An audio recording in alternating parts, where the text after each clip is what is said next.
मेरा नाम आशारा है। मैं गोरखपुर में रहने वाली हूँ। मेरी तबीयत बहुत ज़्यादा खराब हो गई थी। 6 महीने करीब गोरखपुर में हमने इलाज कराया, लेकिन हमको कोई सूट नहीं किया। मेरा हाथ पैर सूज गया था, पूरी शरीर सूज गई थी, एकदम उठ बैठ नहीं पा रही थी। तो एक गोरखपुर में न्यूरो डॉक्टर है, लास्ट में मेरे बेटे ने कहा कि चलो वहाँ भी दिखा लेते हैं। वहाँ जब गए तो डॉक्टर साहब बड़े अच्छे से देखे। उसके बाद इलाज मेरा चला। करीब 9 दिन तक मैं इस हॉस्पिटल में भर्ती थी, 3 दिन आईसीयू में थी। मेरी हालत बहुत सीरियस हो गई थी। उसके बाद मुझे डॉक्टर विभोर ने दवा इलाज शुरू किया और उससे मैं बहुत ठीक हूँ। और डॉक्टर साहब बहुत अच्छे भी हैं, यहाँ के स्टाफ भी अच्छे हैं और मैं यहाँ से बहुत संतुष्ट हूँ।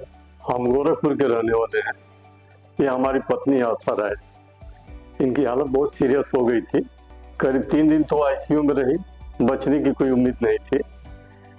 लेकिन डॉक्टर विभोर साहब के मैं बार बार धन्यवाद करना चाहूँगा कि इन्होंने इनको बचा लिया। हम तो इनको संकट मोचन के नाम से जानते हैं और मैं इनको संकट मोचन ही कहता हूँ। उन्होंने हंसी में मैं कई बार कहा भी हूँ, आप संकट मोचन है, कह नहीं, ये सब ऊपर वाले की कृपा है। हम कहीं उन्हीं की कृपा से आप पर कृपा हुई है और बड़ी बहुत प्रसन्नता हमको मिली। और डॉक्टर साहब के यहाँ के स्टाफ वगैरह जो है बड़े अच्छे लोग हैं, बड़ा अच्छा रिस्पांस दिए ये लोग, हमको बड़ी प्रसन्नता है। और डॉक्टर विभोर साहब को जो है मैं बार बार धन्यवाद करना चाहूँगा। मेरा नाम डॉक्टर विभोर उपाध्याय है। मैं consultant neurology department Vedanta Lucknow में हूँ। ये एक सक्सेस स्टोरी है हमारी 60 वर्षीय पेशेंट की, जो कि हमारे पास जब आई थी तो चलने फिरने में असमर्थ थी और इनको कुछ महीनों से धीमे धीमे करके हाथ पैरों में कमजोरी आ गई थी और ये व्हील चेयर डिपेंडेंट हो गई थी। जब ये हमारे पास ओपीडी में आई तो हमने देखा तो हमको समझ में आया कि इनको कुछ मसल की बीमारी है, जिसकी वजह से इनके शरीर की सारी मसल्स कमजोर हो रही हैं। तो हमने इनका एवेल्यूएशन किया और इनको एडमिट करने की सलाह दी।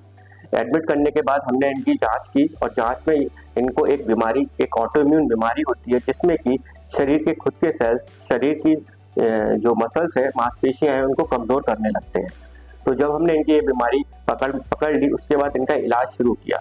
तो उसके बाद उस इलाज से इनको साथ में ये भी पाया गया कि इस बीमारी में, जिसमें ऑटोइम्यून तरीके से मसल्स भी कमजोर होती हैं, उसमें साथ में फेफड़ों में दिक्कत और शरीर के जो त्वचा है उसमें भी दिक्कत आती है। और इस बीमारी को इन्फ्लेमेटरी मायोपैथी कहते हैं। और जब ये अलग अलग विभिन्न प्रकार के अंगों को भी इन्वॉल्व करने लगती है तो इसको ओवरलैप सिंड्रोम बोलते हैं, जो कि एक प्रकार की डर्मेटोमायोसाइटिस बीमारी में आती है।